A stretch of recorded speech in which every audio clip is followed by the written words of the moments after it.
useless after all. My husband suddenly shocked me with these words. Moreover, while I was away on a business trip, not only did he file for divorce, but he also married his lover. Furthermore, my husband said, "You, a poor person, married me for my wealth, right? I won't fall for that, so give up any claim to the property." As if I married him for his money. When I confronted my indifferent husband, who had always treated me like a poor person and scorned me since our marriage, he started to unravel. Ultimately, he spiraled down to rock bottom. My name is Karen, 35 years old. My father passed away when I was in kindergarten, and since then, my mother raised me and my sister by herself. I was grateful to my mother, but deep down, I always wished I had a father. Of course, I didn't necessarily want a new father, but I always dreamed of living happily ever after with my husband, surrounded by children, though I didn't know how many we have. Life on just my mother's earnings was far from wealthy, but we were happy as a family of 3. However, the poverty I grew up with never left me, even after I started working and earning a decent salary.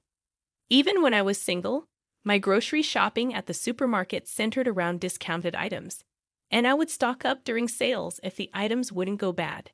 Eating out was out of the question, and for meals alone, I wouldn't even buy convenience store bento. For drinks, I would bring tea in a thermos. Before I knew it, saving money had become like a hobby of mine. I married my husband John 4 years ago. We met through an acquaintance and hit it off. Unlike me, who grew up poor, John was wealthy from a young age, and our views on money and values were completely different. However, I was drawn to his kindness and the new world he showed me.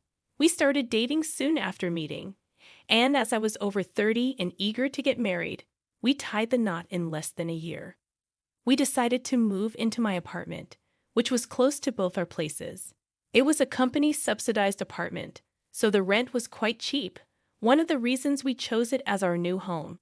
After marriage, I continued paying the rent, and John contributed to other living expenses. This was how our married life began.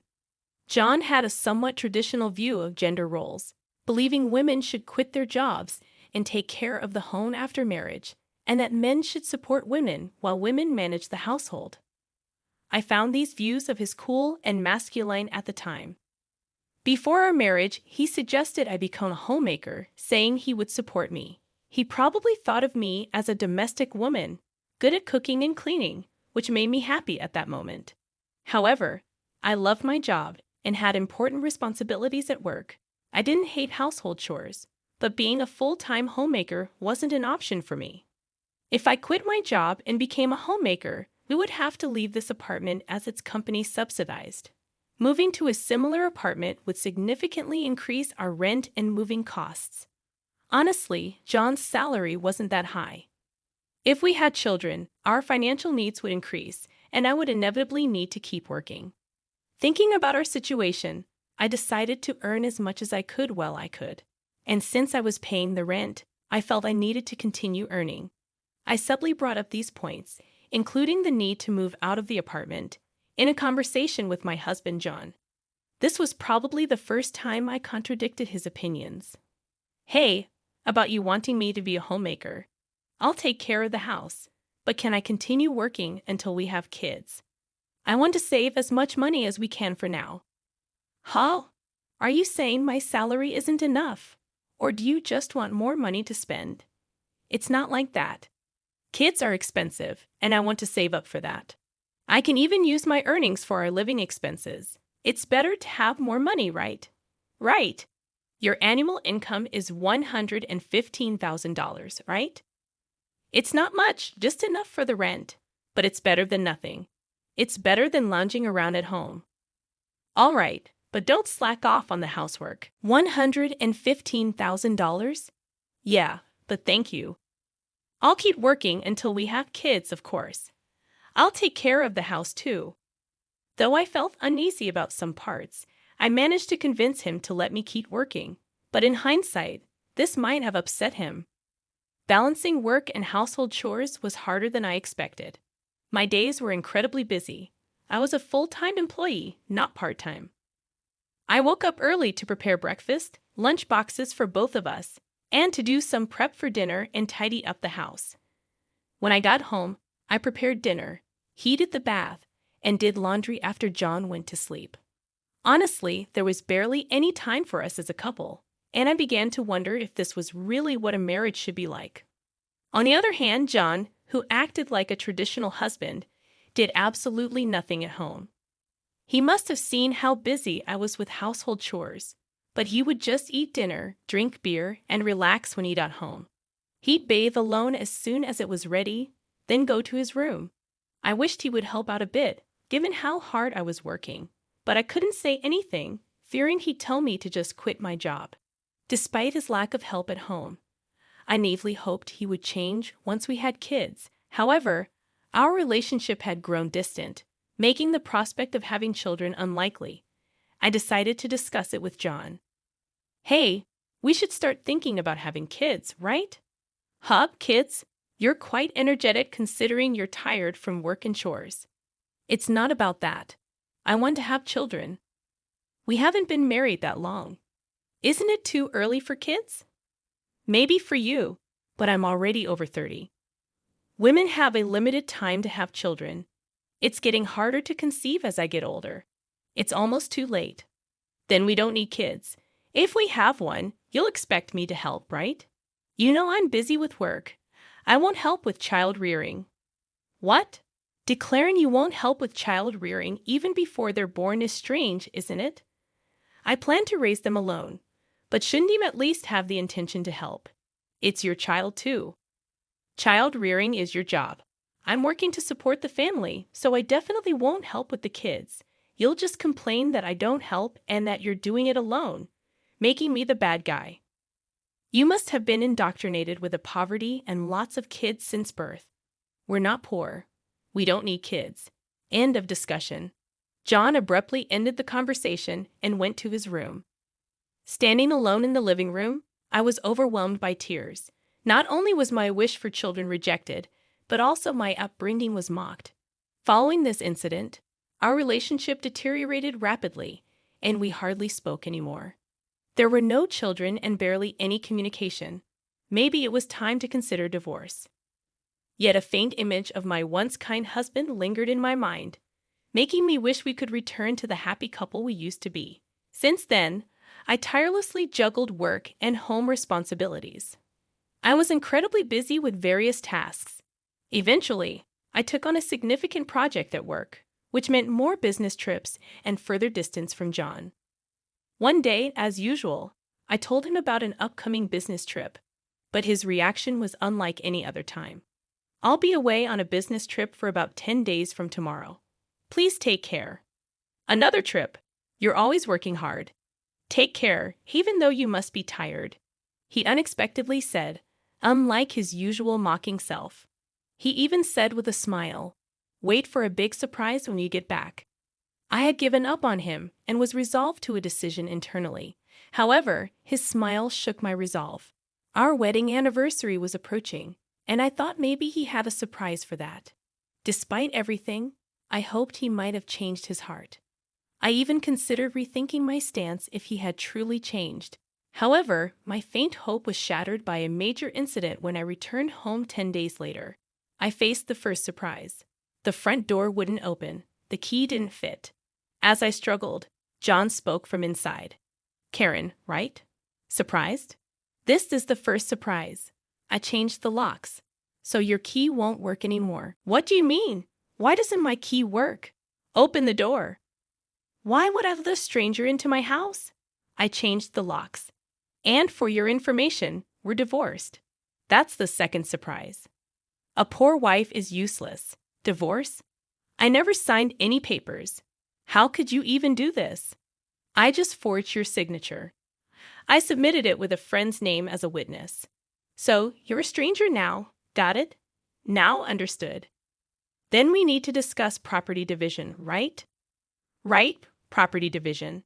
I have a document for you to sign, waiving your rights to property division. I thought you'd say, give me property division if you want a divorce.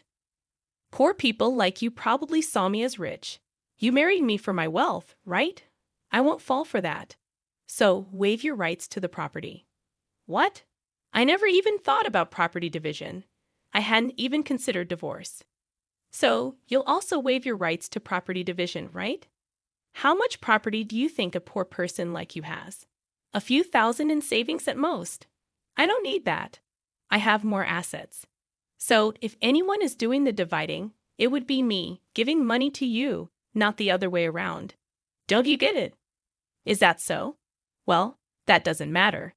Let's change the document to reflect mutual renunciation of property rights and make it a public document. I retorted stubbornly. Afterward, John redid the document on his computer, deciding to make it a public document. However, it would be some time before we could submit it. I decided to pack my things and leave the house for the moment. As I was leaving, he scorned me until the end. You are poor. I thought about throwing away your belongings while you were on your trip, but you barely had anything, always wearing the same clothes typical of the poor. The reason my belongings were few at that time was deliberate, part of my plan. The only unexpected thing was John changing the locks without my knowledge. A few days later, as expected, a panicked John called. Karen, what have you done? What do you mean? I haven't done anything. Why are you panicking? I have a lot of questions. First, I was told to leave the apartment. Oh, you were still living there. That's not allowed. It's a new month. You're trespassing. Trespassing? But it's my house. Are you okay? Did you forget that was a company apartment I rented? I was the leaseholder, so naturally, you can't live there anymore. That's ridiculous. How could you do this? I can't believe you didn't know. I'm not the one who should be accused of doing things on my own. Didn't I tell you that you can't just change the locks of a rental apartment? It's my house. I can change the locks if I want. Didn't you listen? It was my lease apartment. Even if you were the leaseholder, the owner is the apartment manager. You can't change the locks without informing them. Is that so? Also, I terminated the lease. While you changed the locks, I was allowed to live there until this month.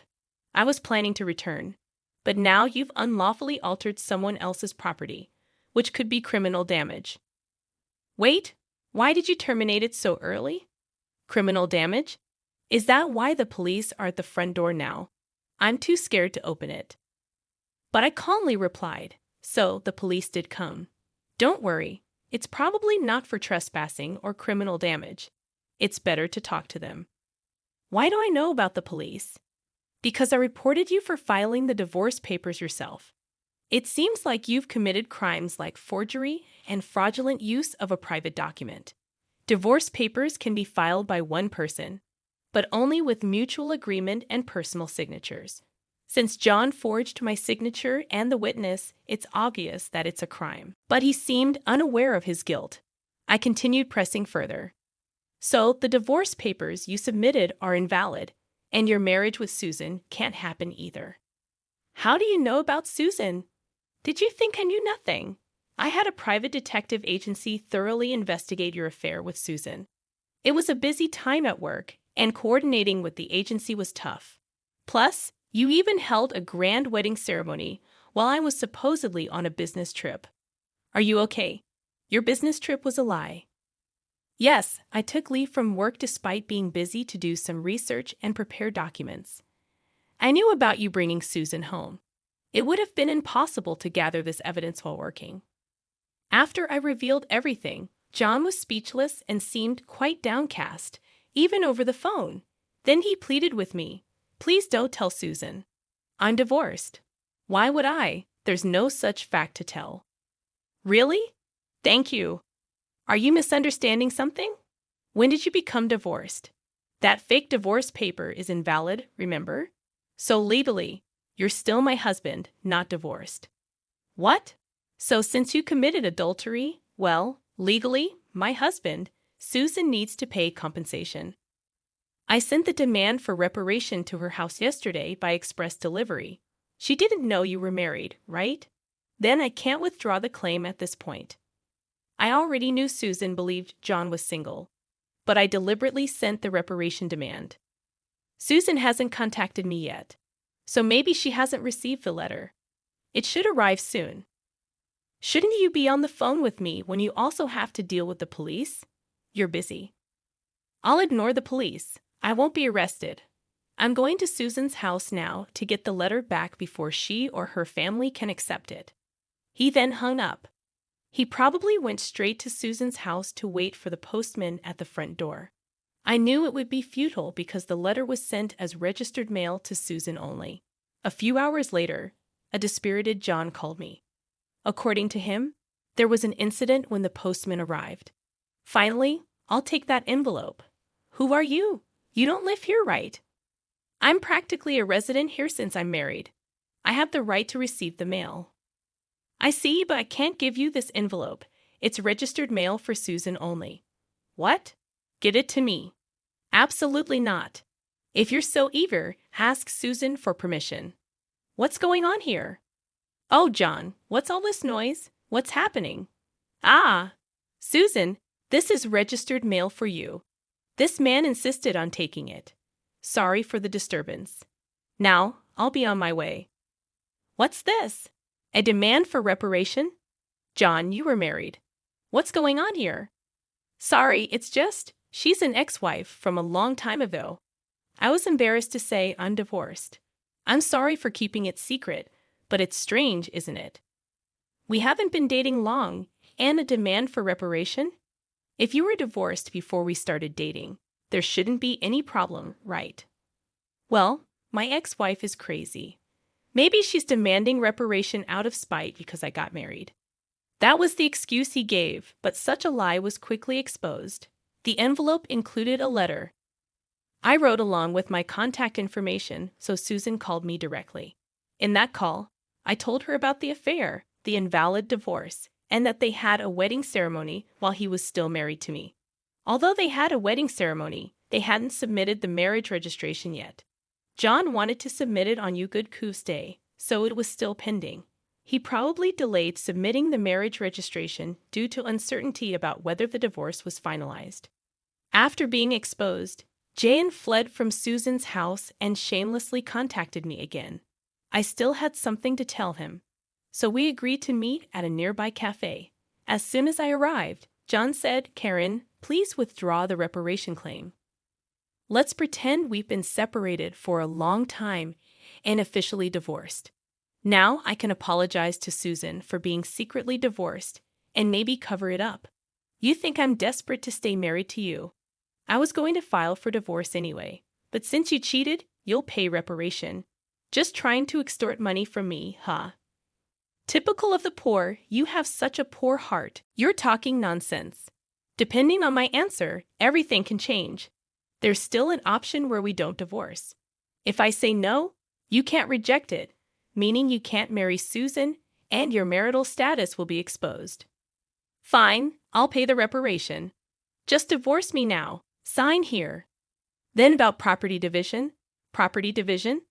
How much more do you want to take from me? Reparation should be enough. Remember, we agreed to waive property division, right? So let's make it official.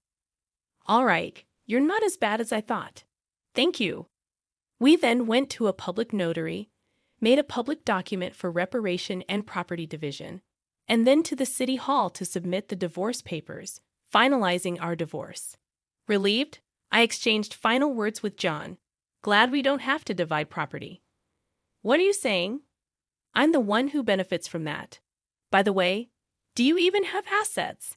After paying me reparation, Susan will also claim damages. She mentioned charging you for the wedding expenses.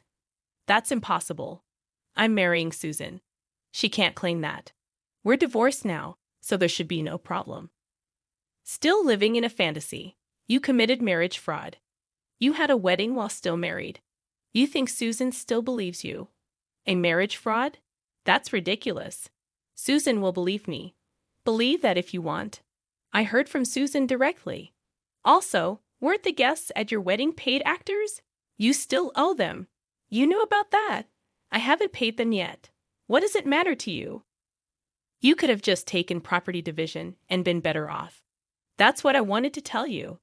Even if we had divided property, you would have benefited more. What are you talking about, poor woman? Your family is poor, and you only make $15,000 a year, right? Even if you got a raise, it would be barely $20,000. You don't have any property. You keep calling me poor, so I thought you might be mistaken. Yes, my salary is indeed $15,000. But you know I work for a foreign company, right? It seems you have no interest in me, but I became a director of the American branch. It's not $115,000 per year, but per month, $155,000 per month. So that's an annual income of $1,860,000. You're still bad with numbers. How do you manage to keep a job? It's $180,000 a year. $180,000? That can't be true. Of course, I haven't had the chance to spend such an amount, so I've been saving it for the future. The savings from before our marriage aren't part of the property division, but there's still a considerable amount since our marriage. So, I could have received half of that in the property division. You were my destiny after all. I'll get the divorce papers corrected. Are you okay? After all the contempt, you think I'd gladly undo the divorce. If you have that much money, you don't need to claim reparation, right? It's just a small amount for you. He who laughs at 1 cent will weep for 1 cent. This reparation is for the mental anguish you caused me. I'd like to claim more, honestly. And since we've made it official, make sure to pay it, even in installments. I'll be penniless. Also, don't go back to that apartment. Your belongings should have been moved to your parents' house by now. You thought I had few belongings, but that was because I had already moved. Most of them were you that indifferent to me? I can't have so little, so I have to go back to my parents' house. They don't know anything yet. Do they? Let me explain. Don't say anything. I've already told them everything. It's only right to explain why we're divorcing. Oh, and your father said, don't ever step over our threshold again, so I have nowhere to go. He collapsed, and I left the cafe. Later, I heard he caused trouble at the police station. Despite my advice, he went back to the apartment. He sat there aimlessly in the empty apartment until the manager called the police, and he was taken away. I'm not sure if it was for obstructing public duties, trespassing, or for the falsified divorce papers.